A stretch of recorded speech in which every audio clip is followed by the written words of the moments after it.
반갑습니다. 경자입니다. 오늘은 월배당 ETF를 정리를 해봅니다.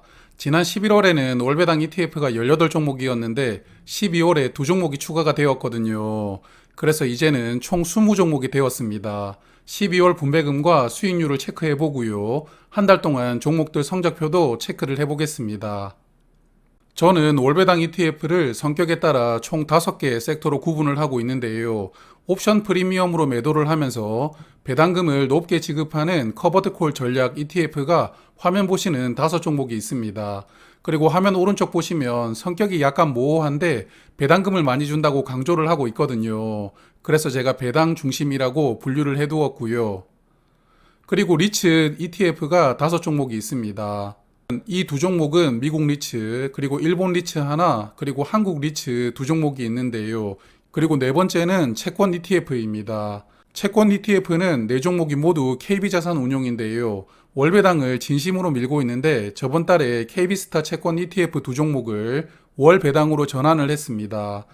화면 보시면 노란색으로 표시가 된 종목들인데요. 그래서 2종목은 새롭게 추가가 되었으니까 나중에 포트폴리오 한번 살펴보겠습니다. 마지막으로 지수를 추종하는 2종목, 소울 미국 S&P 500과 타이거 다우존스 30이 있습니다. 먼저 커버드콜 전략으로 투자를 하는 5종목입니다. 커버드콜 전략은 옵션을 매입하고 그걸 매도하면서 배당금을 만들어내기 때문에 자산이 조금씩 축소될 가능성이 큽니다.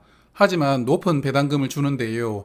화면 보시면 미국 나스닥 100 커버드콜은 연간 분배율이 13% 정도에 이르를 만큼 높은 수익률을 기록하고 있거든요. 물론 여기에는 함정이 있습니다. 잠시 후에 수익률을 체크하면서 말씀을 드리도록 하고요. 연간 분배율만 보았을 때는 미국 나스닥 100 커버드콜, 그리고 타이거 200 커버드콜 ATM, KB스타 200 고배당 커버드콜이 분배율이 좋습니다. 자, 그럼 수익률을 한번 볼까요? 한 달 수익률을 보시면 5종목이 모두 하락이 크게 나왔는데요. 분배율이 가장 높았던 미국 나스닥 100 커버드 콜은 한 달 동안에 무려 하락률이 7.8%입니다. 그래서 많은 분배금을 주더라도 현재는 분배금보다 주가 하락폭이 훨씬 큰 상황인데요.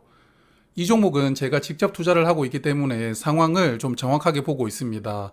나스닥 지수가 하락하면서 주가를 끌어내리고 있고 거기에 더해서 환율이 하락하면서 주가를 또 끌어내리고 있습니다. 거의 레버리지 수준으로 주가가 내려가는 기분이 들던데요. 현재는 환해지가 되지 않는 미국 지수를 추종하는 ETF는 전부 이런 상황에 처해 있거든요. 지금 환율이 1258원 정도까지 급하게 또 내려오고 있는데 충분히 1100원대로 회귀를 할 수 있습니다. 그러므로 환해지가 되지 않는 종목들을 투자를 하실 때는 환율을 꼭 염두를 해두시고 투자를 결정하시는 게 중요하다고 봅니다.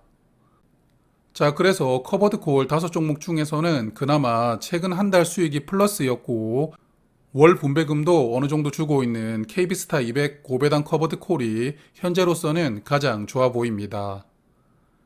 이번에는 배당 섹터 보겠습니다. 배당 섹터라고 제가 묶어는 두었는데 4종목이 분배율이 그렇게 높지는 않습니다. 그나마 6% 넘는 분배율이 타임폴리오인데요. 이 종목은 월 평균 50원으로 예상 분배율은 6.2%이고요. 그리고 한국판 SCHD라고 많은 분들이 관심을 가졌던 소울 미국 배당 다우존스는 12월에 첫 분배금을 지급했는데 36원이었습니다. 아직 지급한 게 한 달밖에 되지 않지만 분배율이 높지는 않는데요. 몇 달 더 분배금을 지켜보면서 판단을 해보아야 될 것 같습니다. 이 4종목도 최근 한 달간 수익률이 전부 좋지 못했는데요. 미국 쪽 자산에 투자하는 3개 ETF는 앞서 말씀드렸던 환율 문제까지 겹치면서 한 달 수익률이 마이너스 6%를 넘었고요. 그나마 타임폴리오가 마이너스 3.4%로 선방을 했다고 볼 수가 있습니다. 이 종목은 분배율도 6.2%로 4종목 중에 가장 높았잖아요. 그래서 이 4개 중에 하나를 고른다면 현재로서는 타임폴리오가 가장 돋보이기는 합니다. 개인적으로 환율이 어느 정도 더 떨어진다면 소울 미국 배당 다우존스를 한번 들어가 볼까 고민은 하고 있습니다. 자, 이제 세 번째 섹터 리츠입니다. 제가 월배당 ETF를 정리를 할 때마다 리츠 종목들은 계속 부정적으로 말씀을 드려왔는데요. 이번 달도 마찬가지입니다. 화면 보시면 인상적인 분배율이 없습니다. 현재 리츠를 투자하면서 분배율이 6%가 되지 않는 것은 정말 애매하다고 생각을 하거든요. 그래서 현재 수준의 분배금이 계속 유지가 된다면 리츠 ETF 중에서 추천해 볼 만한 종목은 없을 것 같습니다. 수익률을 보면 미국 리츠와 일본 리츠는 최근 한 달 다시 하락 전환했습니다. 그나마 한국 리츠 두 종목이 3, 4% 정도 수익을 주었는데요. 여하튼 리츠를 투자하고 싶다면 ETF로 매수를 하는 것보다는 분배율이 좋거나 주가가 많이 하락한 리츠를 두세 종목 직접 골라서 분산 담으시는 게 더 나은 선택이라고 말씀을 드립니다. 자, 이번에는 채권입니다. 기존에 있던 두 종목은 만기가 정해져 있는 채권에 투자를 하는 종목들이었죠. 23년도 11월 만기와 25년도 11월 만기 두 종목이 있는데요. 화면 보시는 것처럼 매달 2, 30원씩 배당금을 지급하면서 채권 이자를 이렇게 미리 주다가 나중에 만기가 되면 해산하고 남은 투자 원금과 이자를 정산하는 구조입니다. 두 종목 모두 만기 해산 시에 예상되는 수익률이 연 5% 정도 되거든요. 사실 예금과 비교를 했을 때 이게 장점이 있을까 싶기는 한데, 하지만 ISA 계좌에서 이 두 종목은 파킹 통장 대안으로 활용할 수가 있습니다. 제가 예수금에 돈을 보관하지 말라고 영상으로 한번 말씀을 드린 적이 있었는데요. 그때 설명을 드렸던 내용이죠.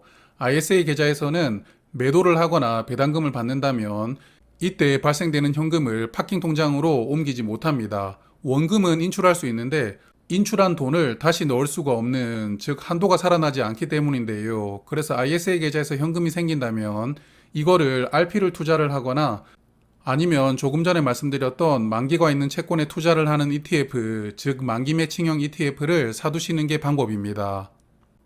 화면 보시면 23년 11월에 만기가 되는 종목 일봉 차트인데요. 어차피 확정 이자를 주는 만기가 있는 채권에 투자를 했기 때문에 나중에 해산할 때 채권 이자까지 같이 정산이 되잖아요. 그래서 화면 보시는 것처럼 만기에 다가갈수록 주가는 올라갈 수밖에 없는 구조입니다. ISA 계좌에서 매도금이나 배당금 때문에 현금이 생겼다면 파킹 통장 대안으로 활용을 해보시는 게 좋을 것 같습니다. 자, 그럼 12월부터 월배당으로 전환된 두 종목 살펴볼 텐데요. 화면에 노란색 음영으로 표시가 된 두 종목입니다. 12월 분배금을 보면 좀 많이 나온 것 같더라고요. 아마도 월배당은 아닌 것 같고 반기나 연배당이 12월에 한 번 나온 것 같은데요. 그래서 두 종목은 12월 분배금은 일단 없다고 생각을 하고 다음 달 분배금부터 월배당으로 챙겨보도록 하겠습니다. 자, 그럼 첫 번째 종목은 KB스타 금융채 액티브입니다. 만기는 2.5년에서 3년 정도로 구성된 은행채 등의 금융채를 주로 투자를 하고요. 연 운용 보수는 0.07%입니다. 운용 보수는 채권 ETF 평균 정도 되는 것 같고요. 포트폴리오를 보면 산업은행이 발행한 상금채와 국채를 가장 많이 담고 있습니다. 전체 포트폴리오에서 39%를 이 두 채권으로 담고 있고요. 이외에 캐피탈이나 카드사가 발행하는 여전채를 담고 있습니다. 두 번째 종목은 KB스타 중기우량 회사채입니다. 이름에서도 나와 있듯이 회사채 중심으로 담는 ETF인데요. 금융채도 포함해서 투자를 하나 봅니다. 운영 보수는 0.07%로 앞서 말씀드렸던 ETF와 동일합니다. 포트폴리오를 보니까 현금 비중이 100%라고 되어 있던데 아마도 오류가 있는 것 같고요. 그래서 현금을 제외하고 보면 하나카드 여전채가 가장 많이 투자가 되어 있고 예금을 두 번째로 많이 담은 것도 인상적입니다. 예금 금리가 채권 금리와 거의 차이가 없다 보니까 이런 선택을 한 것 아닌가 싶기는 한데요. 여하튼 5% 이상 이자를 주는 채권들 중심으로 담아져 있는 것 같습니다. 채권 ETF 수익률은 안정적으로 나오고 있습니다. 최근에 모두 수익이었는데요. 다만 만기 매칭형 두 종목은 어차피 수익률이 점점 커질 수밖에 없는 구조이지만 이번에 추가된 두 종목은 수익이 커질 수도 있고 줄어들 수도 있으니까요. 채권 투자가 처음이라면 저는 그냥 만기 매칭형 ETF를 앞서 말씀드렸던 파킹 통장 대안으로 활용하시는 게 어떨까 합니다. 자, 마지막은 지수를 추종하는 두 종목인데요. 고배당을 목적으로 투자를 하는 종목은 아니라고 매달 말씀을 드리고 있죠. 솔 미국 S&P 500은 배당금이 매달 일정한 것 같은데 미국 다우존스 30은 배당금이 조금 편차가 있습니다. 7월부터 12월까지 매달 평균 39원을 배당을 했지만 12월 달은 10원만 배당을 했거든요. 그래도 아직까지 분배율은 다우존스 30이 더 많기는 합니다. 그리고 이 두 종목도 환해지가 되지 않으니까 최근 주가는 고통을 받고 있습니다.